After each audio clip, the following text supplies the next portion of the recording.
So we know Vegapunk has the Seraphim outside of S Bear. He has S Shark, the Jinbei one. He has S Hawk, the Mihawk one, and he has S Snake. And that leads me to believe, right? Because things are just not making sense to me right now. Like things, when I was reading that chapter, it just didn't make sense to me. Vegapunk has possession of all the Seraphim, most of them, at least. Other than S Bear, the ones that we know of, at least, right? All he has possession of all the ones that we know of outside of S Bear, and we know that world government is trying to kill Vegapunk. So it's like the world government, they pretty much decommissioned the Shichibukai because they had these Seraphim, right? So it's like it's like y'all get rid of the army just because we got a nuke, so we don't need the army no more, right? But it's like they don't even have possession of this nuke. They don't have possession of the Seraphim. Vegapunk has possession of them. So it's like, why make an enemy out of the guy who has the possession of your ace in the hole? I guess you want to say, like, because that's why they stopped the Shichibukai, because they got this new weapon. So, but they don't have possession of the Seraphim. Vegapunk does, and now they're making enemies of Vegapunk. So how it's like they're not gonna have possession of the Seraphim. Like y'all get what I'm saying? Like y'all kind of get where I'm going. Yeah, It's, yeah, I it's get what you're saying. Like this, yeah, this to me, like I know, like Vegapunk is the creator.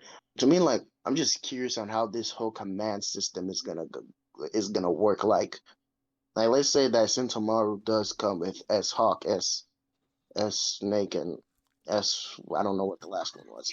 Let's say he comes with all three of them, right? And then he tells them to attack, and then Lucci says, "Don't attack." Like, which one are they gonna listen to? Because we know S Bear was able to listen to Lucci's order. So I'm mm-hmm. curious on how the other three that will appear. I wonder how this battle will go. Like, what's the point if they can listen to the other side's orders? Yeah, What's Well, the it's point of? probably that the Kuma Seraphim was given orders to follow CP Zero's orders. yeah. That's true. Well, But they say does listen. but does Vegapunk override those orders? Like, does he have? Because he created them. So I would think if anybody could True. override CP0's orders, it would be Vegapunk. Unless Yeah, I wouldn't Vegapunk see gave why you them wouldn't. like, unless Vegapunk gave the world government ultimate authority where he can't even override. Now, I would assume he would That probably give himself some type of way to override it. But I'm just curious on how this whole thing will turn out with Sentinel. Yeah, Because I think since tomorrow might be the key. Honestly, it depends where his loyalty is. Because if they give Sentomaro authority over the other Seraphim, right, and he's loyal to the world government, that means he could probably be like, well, since I got authority over him, I'm taking him to the world government, and we gonna go against you guys. But which honestly, if that happens, that could turn this arc into a very tough arc, right? If the Seraphim side with CP0, like all the Seraphim, and now Straw Hats have to deal with CP0 and the Seraphim, hmm it could make it the weird. It could turn into like we gotta escape because now it's just like we gotta deal with Lucci, we gotta deal with Kaku, we gotta deal with Stussy, we gotta deal with the Seraphim. You know what I'm saying? And they're killing off all the Vegapunks. You know what I mean? Because we seen with oh, what? the one Jinbei Seraphim how he gave the Straw Hats trouble on his own. So it's like I think it's all on Sentomaro, like wherever his loyalties lie. I think Shaka might have an ulterior motive with having the Seraphims going after them. Wait, having the Seraphim comes because he sent two Seraphims, and we know those two Seraphims. They seem to be very destructive when they fight. So maybe he's sending these three to do as much damage as possible before before they get destroyed. So I'll put they don't have that many machines to look at when this whole situation is over. Yeah. So yeah, I feel like they might be trying to destroy everything. I'll BR. Yeah. I personally believe that Sentamaru's loyalty lies to Vegapunk because Sentamaru joined Vegapunk first, then joined the world government after that. But did he join Vegapunk because of the world government? Like, Yeah, I'm was he pretty sure. always was he like?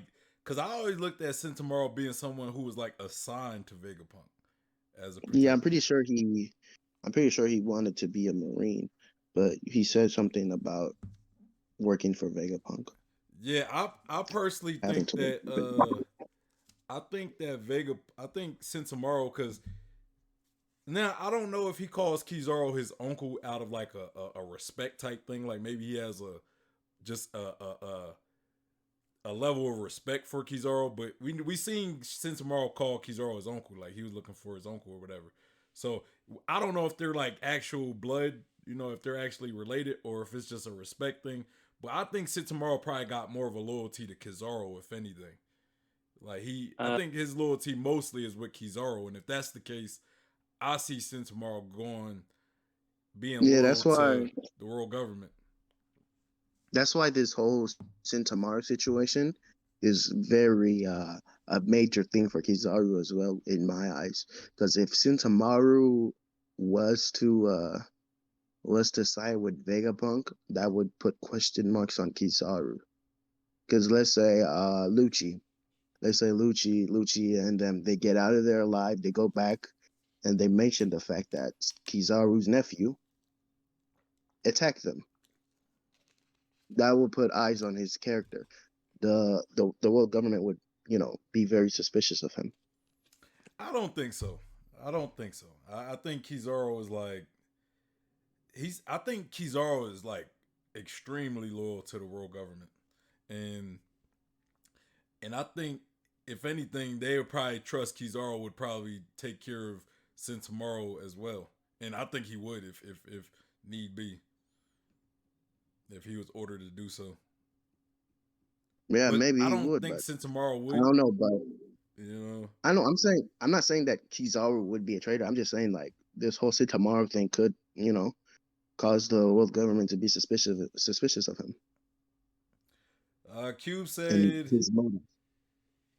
Maybe Shiru at one point in the story will talk about who's who and explain how he knows about Nika. Why Shiru? Because they was locked up together. Is that why? Then he said He was a definitely prison guard. Shiru was Sitamaru or who's prison guard? Well, he was the old warden of Impel Down. Was who's who in Impel Down, or was he in like a different prison though? I don't know, but it would still be a place where prisoners would potentially talk about Nika. it unless if it was at level 6, um, I wasn't sure if this was speculated or confirmed, but a base under Moijwa. I don't remember which one that was, but that one, like Pangea Castle, under that would kind of make a lot of sense to me. That they put who's who there. Yeah, like Who's Who might have been like alone by himself for a while, but he had guards coming, giving them food and stuff like that, talking to him. And when the guards like got to know him and then felt bad for him and then told him about the sun god Nika. Well, Cube said, uh, he said the opposite. He was the first in the science unit, then joined in the Marines. He said he's the jailer who told him who's who about Nika.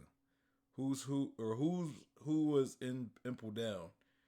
Shiru was the one in level 6 to ever be imprisoned in a locked room. Hmm.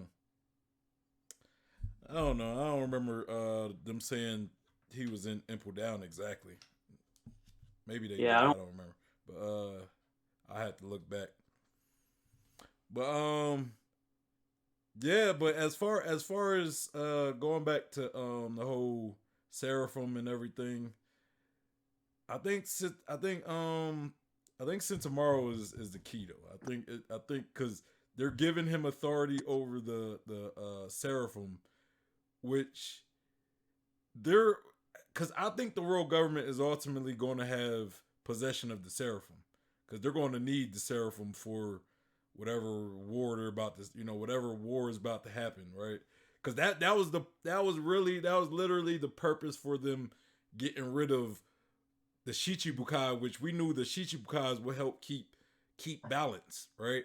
So the Seraphim's purpose is to replace the Shichibukai. So it would make sense for them to have a plan to take the Seraphim away from Vegapunk. But if Vegapunk was to try to get away with the Seraphim, that would be bad for the world government, right? So, since tomorrow is going to be that key to, since he's getting authority over the Seraphim, I would think he would be the key to taking the Seraphim to the world government.